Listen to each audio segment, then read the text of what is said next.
Hello, my name is Sandeep. और actually मैं अभी पिछले 1.5-2 साल से अपने कफ से और रेगुलर कोल्ड से काफ़ी परेशान था। फिर मुझे किसी ने सजेस्ट किया कि डॉक्टर अरोड़ा क्लिनिक है यहाँ पे, डॉक्टर रोहित अरोड़ा। हम्बल हैं काफ़ी, अभी मैं मिला था उनसे तो अभी मेरा काफ़ी इलाज भी चला उनसे।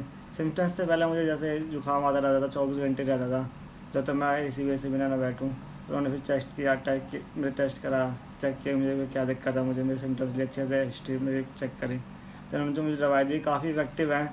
विद इन वीक मेरे को इफेक्ट आना स्टार्ट हो गया था कि मैं जब दवाई रेगुलरली अगर टाइम से लूँ तो सही चल रहा था मेरा काम। फिर थोड़ा थोड़ा उन्होंने मेरा किया मुझे, भाई ऐसा तुम छोड़ो इसको करो, फास्ट फूड छोड़ो, जो भी उन्होंने को इंस्ट्रक्ट किया मैंने उनको फॉलो किया। एंड विद इन मंथ या मंथ से ही पहले मेरा पूरा जो काम ठीक हो गया। मैंने एक डोज एक्स्ट्रा इसलिए ली ताकि मेरे को जड़ से ख़त्म हो जाए वो चीज़।